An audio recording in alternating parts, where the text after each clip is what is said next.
It was like not just like a kiss, it was like a kiss.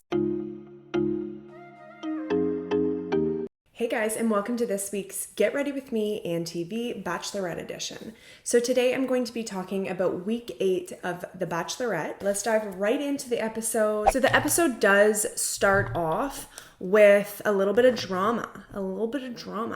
Could you believe it on The Bachelorette? What? No. We start off with Katie discussing her situation with Tayshia. It was Tayshia. She's kind of discussing what's happened last week, how she had to send Andrew home, but she said, as hard as it was and as sad as I am, and, there is that what if. As much as I do have those feelings, she's like, I really am confident in the rest of the relationships, and she's like, I just want to focus on them. And she also says something about Michael and how she really sees a future. She seemed quite, positive about that relationship.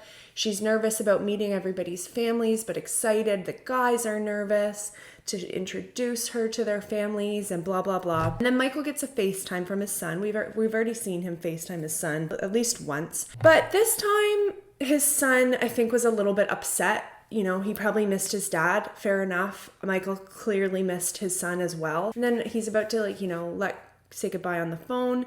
And James, his son, is like, I know what the problem is. Maybe daddy doesn't want to see me anymore. Basically asks his dad, why don't you want to see me? Why aren't you coming home? And he had been telling him he was on a work trip, which I think is understandable. His kid is 4. He's obviously not going to understand, hey, I'm leaving you to go try to meet somebody. Especially when his son, obviously lost his mom. I don't think he really knew what to say, and as soon as they got off the phone, he just started crying, which I think is understandable. That's got to be a gut punch, he probably already feels guilty for leaving his son. Now his son's saying this to him, so he is really clearly struggling. So he actually goes and talks to Katie, and as soon as you see him going up to her room, I already questioned whether he was going to leave, but I didn't think it was just going to be so sudden. I didn't think it was going to happen, but thinking about it from a parent's perspective, he's an incredible dad. You can tell from the way he, talks to his son, the way he talks about his son, and clearly by his actions, he clearly had really deep feelings for Katie. And I think he could have won. She could have picked him and they could have really built a life together, which is the reason he left to begin with. But, he said, there's really no option for me here. I have to go and be with my son. So he, tells Katie that he definitely was skeptical of the whole process, but that she's really turned his opinion around and he has really genuine feelings for her and blah, blah, blah. I don't think she had any idea what was going to happen. And so he tells her what happened with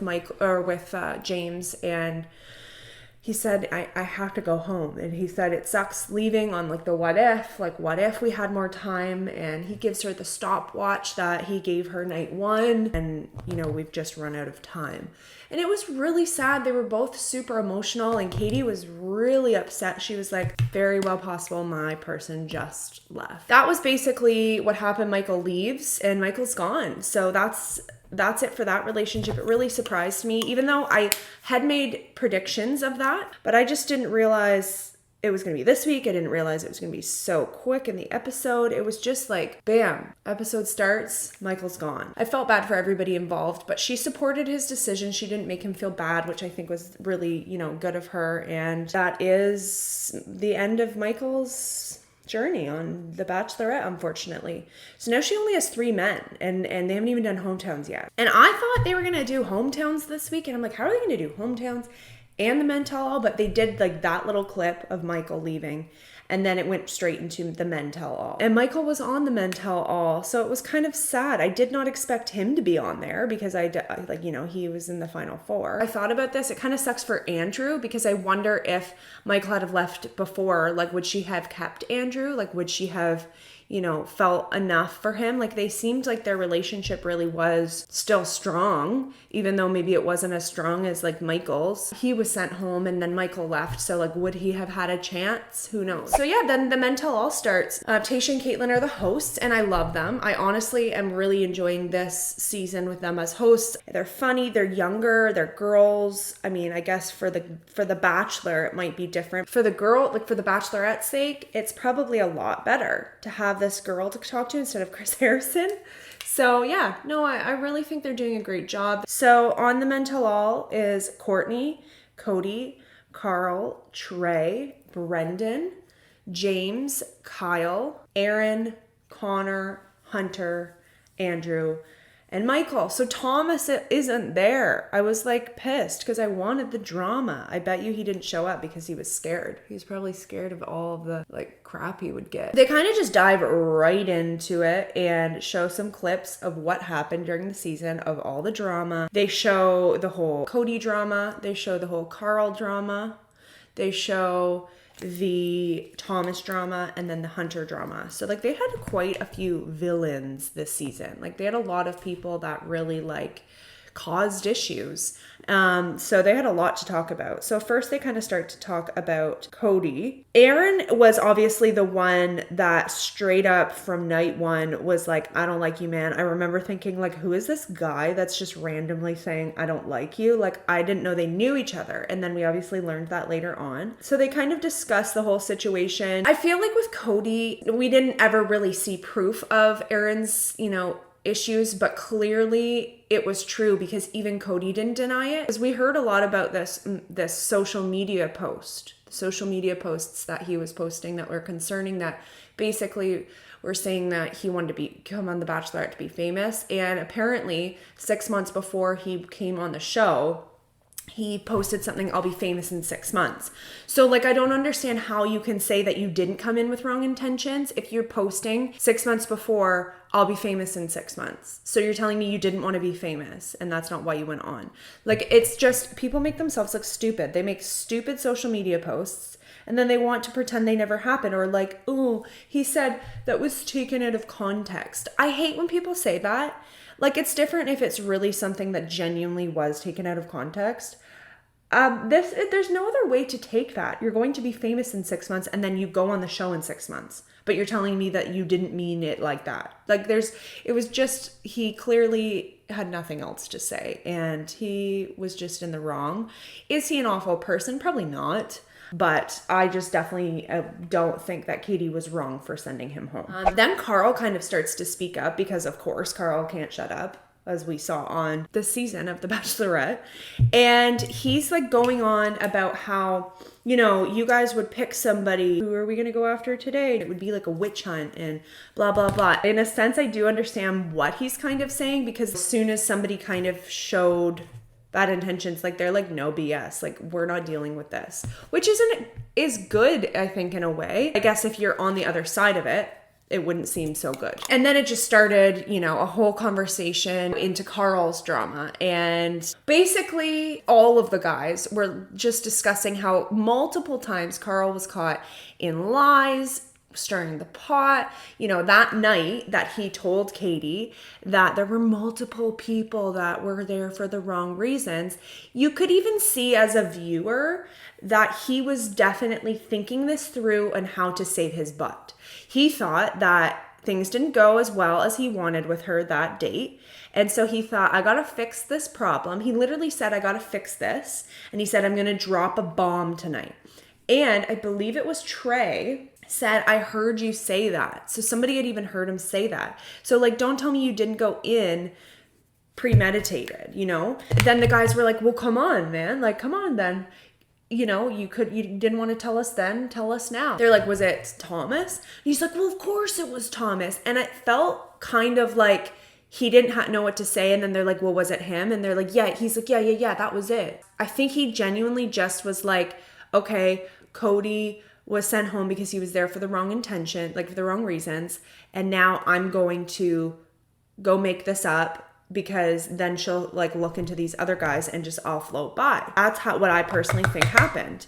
But of course he's not going to admit that. And then Courtney actually speaks up, and Courtney's like, I would bet money on it that you were not talking about Thomas. I think that you're lying. They also made the comment like, it was not just that you like wouldn't tell us the names. It was like, you go up to her and say there were multiple men. You say to us, there's multiple men. And then as you're talking, your story's shifting into saying there's one person. Either you should have just said his name, or you should have kept your mouth shut, or You should have at least not said multiple men, because then that was like, now she's looking at everybody. Like, you're making yourself look stupid at this point. So then I think he kind of was just like, had nothing to say. So he's trying to redeem himself. He's like, yeah, well, I think Brendan was here for the wrong reasons. I think he was just looking for a free ticket to the US and to be able to drink beer the whole time. And I kind of laughed because I actually think Brendan was a nice guy from what we saw. He literally always had a beer in his hands. So I could see where Carl got that from. And like after Trey said, first you say it's multiple guys, now you're saying it's Thomas, like you clearly were lying at some point. Now he did admit he was wrong. He's like, I at least said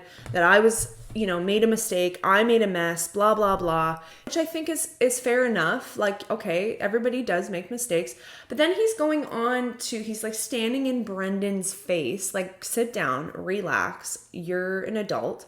But he's standing in Brendan's face and he's like, I told her I would go that night without a big fuss. Wait a second. No, you didn't. Unless you had some conversation that didn't air, she sent you home in the rose ceremony and you just stood there awkwardly waiting for somebody to say bye to you. And then when nobody said bye to you, you walked away like a coward.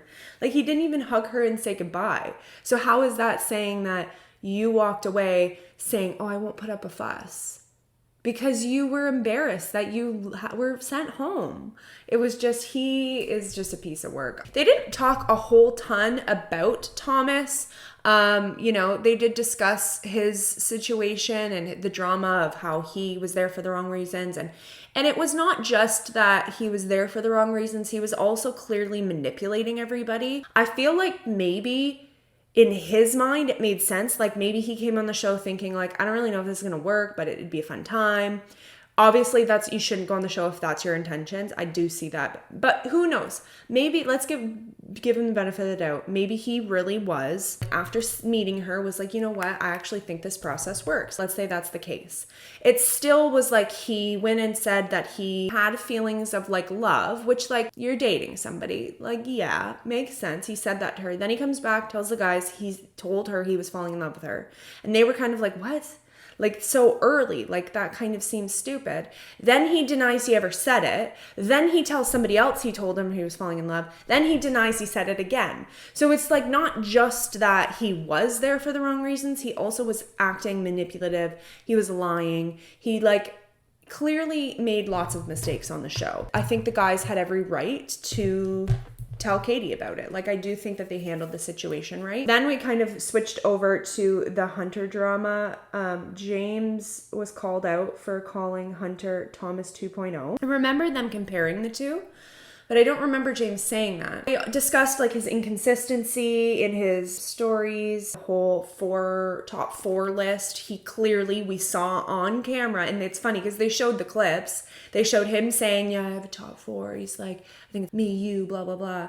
And then in the debate, he was confronted by it, and then he's like, oh, I don't have a top four. But then there was also, he told, when they had those drag queens and they had the debate, they were going around like asking questions, and they asked Hunter, I forget how they worded it. I think they did say, are you in love with her? And he said, I haven't spent enough time with her. I haven't, had enough to be able to say that. But then in the debate, they asked him again, and he said that he was falling in love with her. He's like, you know what? I will admit, I made lots of mistakes. I said things I shouldn't have. The whole top four thing, I will admit, there was some dishonesty in that, and I apologize.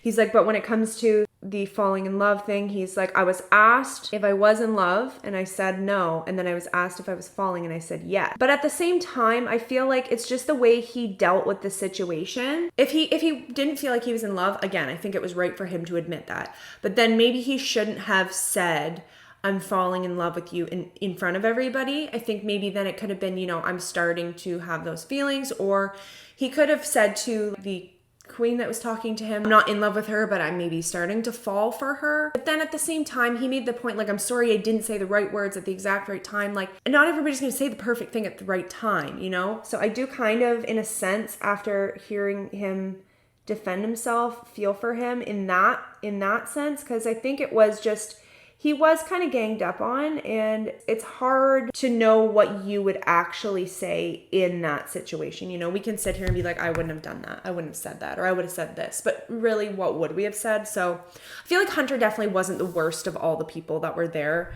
I feel like he had good intentions, but he just didn't like go about it in the right way. And I think he had the wrong attitude. That's what bothered me. I didn't really care about the whole like top 4 or like the super fan thing. I think it was more the fact that he like kept in interviews saying like he was the best, and I just can't stand guys like that. So that is what bothered me. So Connor stood up for him and was like, I, you know, lived with him basically, and I know he was in love with her. I think he did realize he had made mistakes. So it was time for Connor to go up in the hot seat. He was the first to go up with Tayshia and CATRICE. They showed memories of his journey, and he was quite emotional after. They said, you know, have you ever been told you're not a good kisser? Like, has this been an issue for you before? And he's like, no, but he's like, but I messaged people when I got home and asked them like his exes, and he said like, am I a bad kisser? And he's like, my one ex said no, you know, you're not. And she said, but it's also not just if you are both good kissers. It's like you have to have that real deep connection to feel that passion. Katie had said, night 1, I thought you were the one.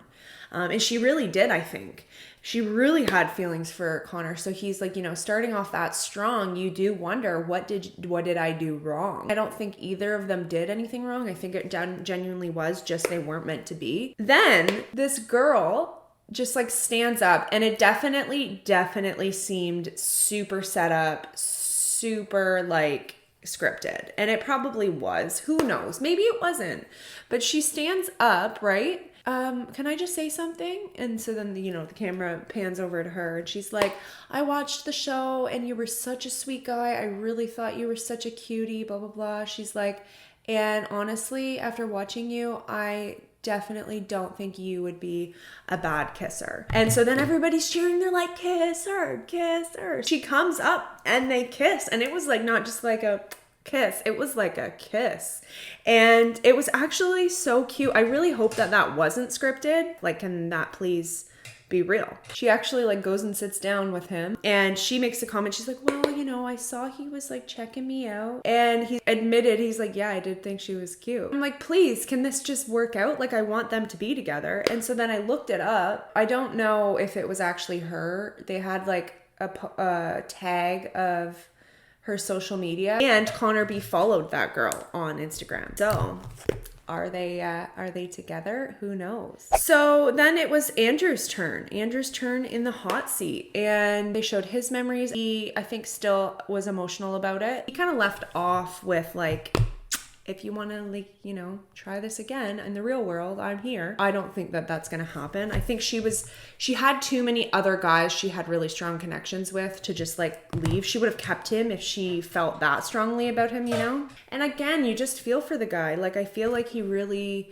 liked her, but he does say, you know, as much as it hurt, I want to find somebody that will pick me 100% for myself. And, you know, Tayshia and CATRICE really kind of encouraged him. You will. Like, you're a great guy. You will. And I really think he will, because he is like so sweet. I really hope he finds somebody. So then it was Michael's turn, and like we just saw his exit. So it was crazy to like already see him on the reunion. It just, I didn't expect to see Michael on the show at this point, at the Men Tell All. So it was just surprising. Saw Michael's journey and how he left again. After seeing his exit and like watching his memories, actually, like, not only was Michael emotional, but like CATRICE was crying. Some of the guys were crying. It was kind of sad to watch. It was hard for him to leave because it wasn't like anything really went wrong. It was just didn't work out because he had to choose his son. I don't think all parents would have done that, and I think that that was such an awesome thing for him to do. He did